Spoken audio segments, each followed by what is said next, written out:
Okay. How a Cat Played Robin Crusoe by Charles G.D. Roberts. The island was a mere sandbank off the low, flat coast, not a tree in its bleak levels, not even a shrub. But the long, gritty stalks of the marsh grass clothed it everywhere, above tide mark, and a tiny rivulet of sweet water flowing from the spring at its center drew a ribbon of green across the harsh and somber yellow-gray grass. What a great description.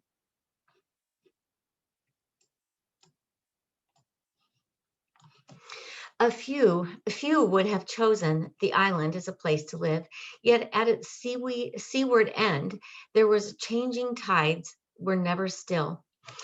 There stood a cottage with a low shed behind it. When the mainland would be sweltering day and night, on the island there was always a cool wind blowing, and on this cool plot of sand, a wise city dweller had built his summer home. The family came to the island toward the end of June. In the first week of September, they went away, leaving every door and window of the house shed securely shuttered. House and shed securely shuttered, bolted and barred against the winter storm. A roomy boat, rowed by two fishermen, carried them across the half-mile of racing tides that separated them from the mainland. After 2 months of wind, waves, and waving grass tops, the elders of the household were not sorry to get back to the world, but the children went with tear-stained faces. They were leaving behind them their favorite pet, handsome, moon-faced cat, striped like a tiger. The animal had disappeared 2 days before without leaving a trace behind. The only reasonable explanation seemed to be that she had been snapped up by a passing eagle. A cat, meanwhile, was a prisoner on the other end of the island, hidden beneath a broken barrel and drifted sand. Aha, Robin Crusoe, I get it, stranded. The old barrel with the staves battered out of one side had stood half buried in the crest of sand ridge raised by a steady wind. Under it, the cat had found a sheltered hollow, full of sun, where she liked to lie curled up for hours at a time, basking and sleeping. Meanwhile, the sand had been steadily piling itself higher and higher behind the unstable barrier. At last it had piled too high, and suddenly, in response to a stronger gust, the barrel had come toppling over beneath a mass of sand, burying the sleeping cat out of sight and light. But the sound half the sound half barrel had formed a safe roof for her prison, and she was neither crushed nor smothered. When the children, in their anxious search all over the island, chanced upon the mound of fine white sand, they gave it but one careless look. Uh-oh, the cat was under there and they couldn't see it. They could not hear the faint cries that came at intervals from the darkness within. So they went away sorrowfully, little dreaming that their friend was imprisoned almost beneath their feet. For 3 days, the prisoner kept up her appeals for help. On the third day, the wind changed and blew up a gale, and in a few hours it had uncovered the barrel. At one corner, a tiny spot of light appeared. Eagerly, the cat struck her paw through the hole. When she withdrew it again, the hole was much larger. She took the hint and fell to scratching. At first, her efforts were rather aimless, but soon, whether by good luck or cleverness, she learned to make the scratching more effective. The opening rapidly enlarged, and at last she was able to squeeze her way out. Filled with flying sand, the wind was tearing madly across the island. The seas hurled themselves tramping up the beach with the uproar of a bombardment. The grasses lay bowed flat in a long, quivering ranks. Over the turmoil, the sun stared down from the deep, unclouded blue. The cat, when she first met the full force of the gale, was fairly blown off her feet. As soon as she could recover, she crouched low and darted for shelter. She sped straight before the gale, making the cottage where she fondly imagined she would find not only food and shelter, but also loving comfort to make her forget her terrors. Still, and desolate in the bright sunshine and in the tearing wind. The house frightened her. She could not understand the tight closed shutters or the blind, unresponding doors that would no longer open to her anxious appeal. The wind swept her savagely across the veranda. The veranda is like a porch. With climbing with difficulty to the dining room windowsill, where so often she had been let in, she clung there for a few moments and yowled heartbrokenly. And then in a sudden panic, she jumped down and ran to the shed. That too was closed. Never before had she seen the shed doors closed, and she could not understand it. Cautiously, she crept around the foundations, but there was no getting in that way. On every side, it was nothing but a blank, forbidding face that the old familiar house confronted her with. The cat had always been so coddled and pampered by the children that she had no need to forage for herself. Fortunately for her, she had learned to hunt the marsh mice and the grass sparrows for amusement. So now, ravenous from her long fast under the sand, a fast is when you go without food, because she was stuck under there in the barrel, she slunk mournfully away from the deserted house and crept along under the lee of a sand ridge to a little grassy hollow. Here the gale caught only tops of the grasses, and here in the warmth of the comparative calm, the mice and the shrews were going about their business undisturbed. The cat, quick and stealthy, that's a good word, quick and stealthy, soon caught one and eased her hunger. She caught several, and then making her way back to the house, she spent hours in heartsick prowling, sniffing and peering, yowling piteously on the threshold and windowsill. At last, hopelessly discouraged, she curled herself up beneath the children's window and went to sleep. Oh, poor kitty. In spite of her loneliness and grief, the life of the island prisoner during the next 2 or 3 weeks was by no means one of hardship. Besides her abundant food of birds and mice, she quickly learned to catch tiny fish in the mouth of the rivulet where the salt water and the fresh water met. It was an exciting game, and she became expert at dashing the gray tomcod and the blue and silver sand lance far up the slope,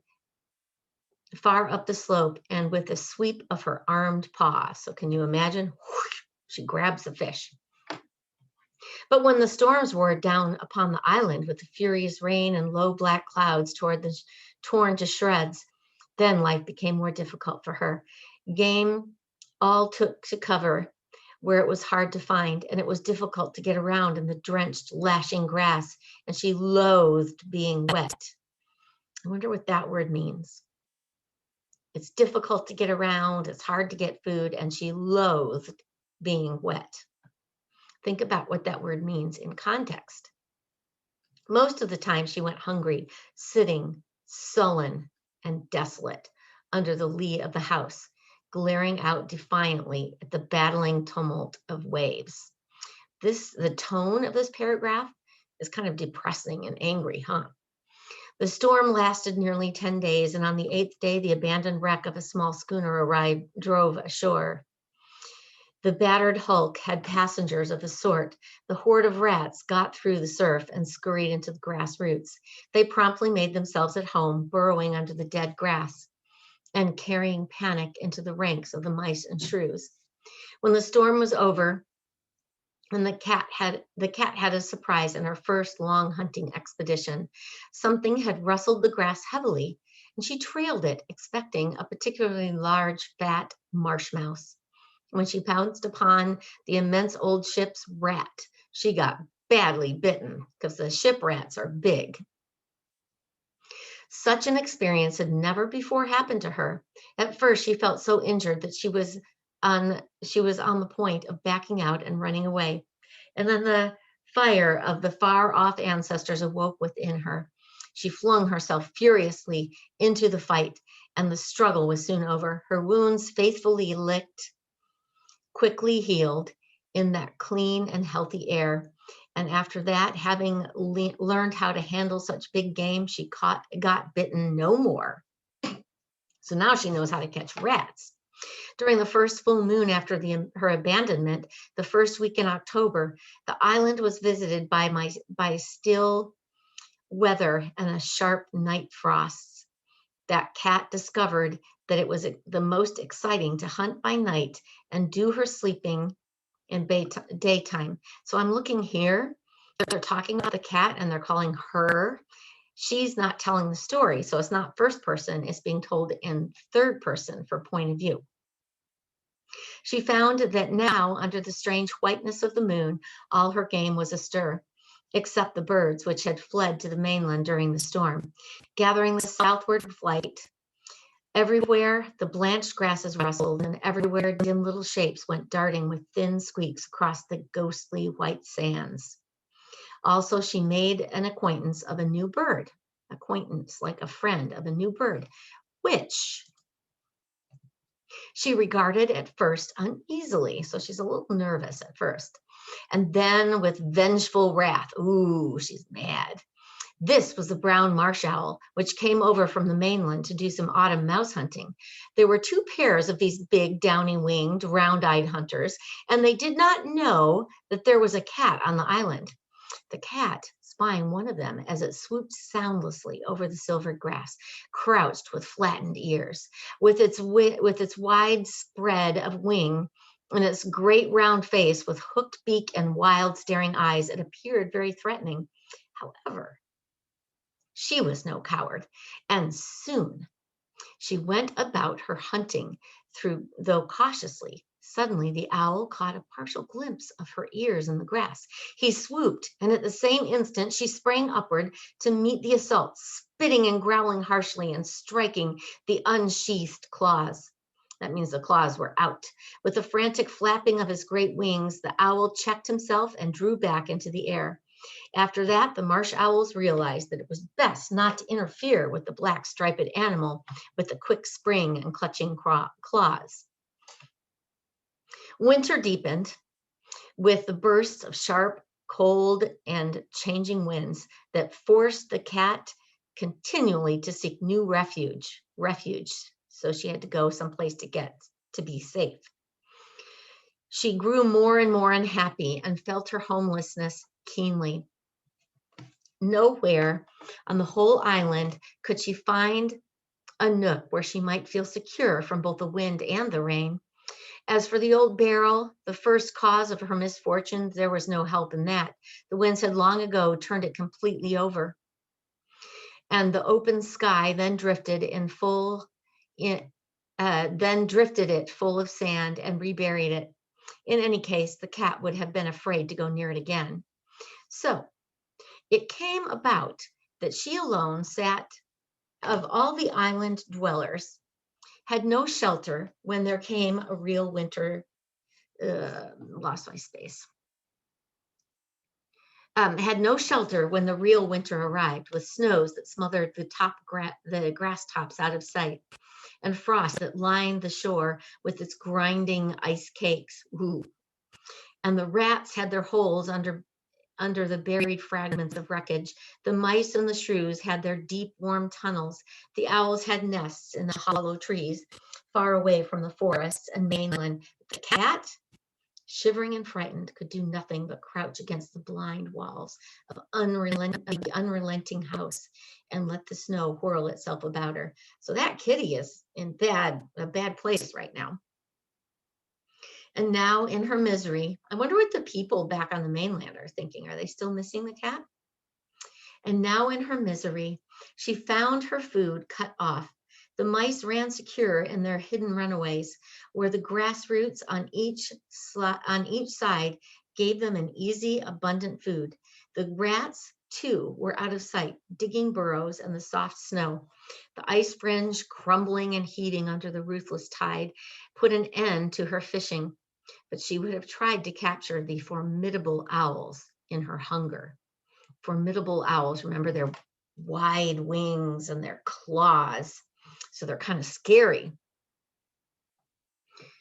Okay, so she would have tried to capture one of the formidable owls in her hunger, but the owls no longer came to the island as they were following the easier chase in the deeps of the upland forest.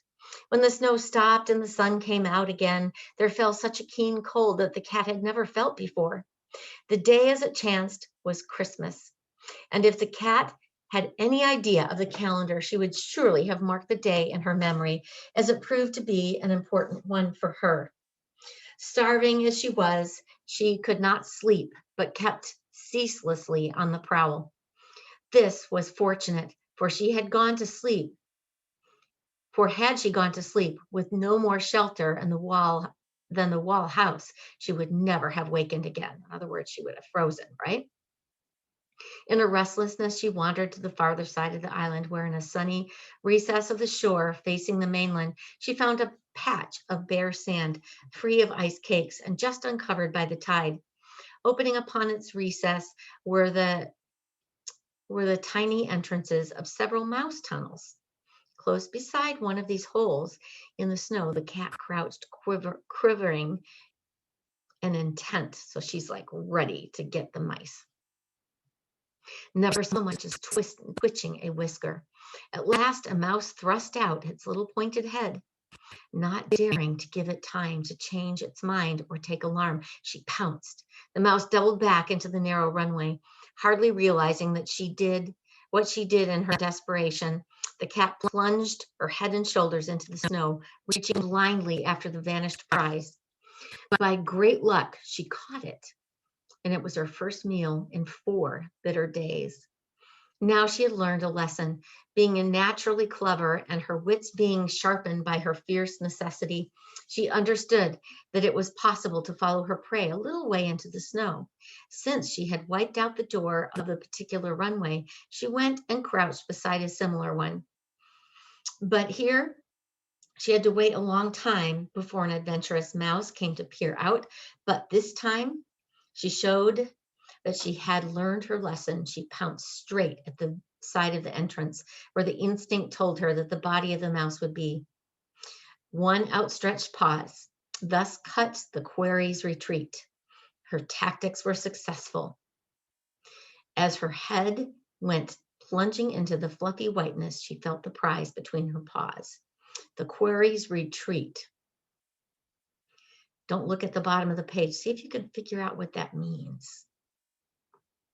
Her hunger appeased. She's eaten 2 mice. Now her hunger is appeased. Without looking at the bottom of the page, see if you can figure out what that means. She found her hunger appeased. She found herself immensely excited over this new way of hunting. Often before she waited at mouse holes, but never had she found it possible to break down the walls and invade the holes themselves. It was a thrilling idea. As she crept toward another hole, a mouse scurried swiftly up the sand and darted into it. The cat, too late to catch him before he disappeared, tried to follow him, scratching clumsily, but hoping she was succeeding in forcing the full length of her body into the snow. She found no sign of the fugitive, that's the mouse, which was by this time racing in safety down some dim tunnel. With her eyes and mouth, whiskers, and fur full of powdery white particles, she backed out, much disappointed. But in the moment, she realized that it was much warmer in there than beneath the snow than out in the stinging air. It was a second vitally important lesson that she instinctively put into practice a little while later. She caught yet another mouse and carried it back to the house. She laid it down in a tribute of the veranda steps while she moved down and stared hopefully at the desolate snow-draped door. Getting no response, she carried the mouse down the hollow and behind a drift and caused by the bulging bay window at the end of the house. Here, she curled herself up forlornly, that means sadly, thinking to have a wink of sleep. But still cold, But still, the cold was too biting. She looked at the sloping wall of snow beside her and cautiously thrust her paw into it. It was very soft and light. It seemed to offer very little resistance. She pawed away in an awkward fashion until she scooped out a sort of tiny cave. Gently, she pushed herself into it, pressing back the snow on every side until she had room to turn around. And then turn around she did several times, as dogs do, getting into their beds arranged to their liking. It's like a little igloo, right? In this way, she not only packed down the snow beneath her, but she also rounded out herself a snug chamber with a narrow doorway. From the snowy retreat, she gazed forth in a solemn air of procession. She went to sleep with a sense of comfort, of hominess, such as she had never before felt since the disappearance of her friends. From now on, her life in the winter wild through though strenuous, was no longer one of any terrible hardship. With patience at the mouse holes, she could catch enough to eat. In her snowy den, she slept warm and secure. In a little while, when a crust had formed on the surface of the snow, the mice took to coming out at night. Then the owls too came back, and the cat tried to catch one, but got sharply bitten and clawed before she let it go. After this, she decided that owls were meant to be let alone, and still she enjoyed the hunting out there on the bleak white reaches of snow. When spring came back to the island with nightly shrill of chorus of frogs and the shallow pools and the young grass alive in the nesting birds, the prisoner's life became almost pleasant and easy abundance. But now she was once more homeless, since her snug den had vanished with the snow. This did not much matter, however, for the weather grew warmer and more tranquil day by day. That means calm. As she herself being she herself in being forced back upon her instincts had learned to be contented. Nonetheless, with all of her capacity for learning and adapting herself, she had not forgotten anything. One day in June, a crowded boat arrived from the mainland, and the children's voices came clamoring across the grass tops, breaking the desolate silence of the island. The cat heard and sprang up out of her sleep in the veranda steps. For 1 second, she stood listening intently, and then almost as a dog would do, and as a few of her tribe ever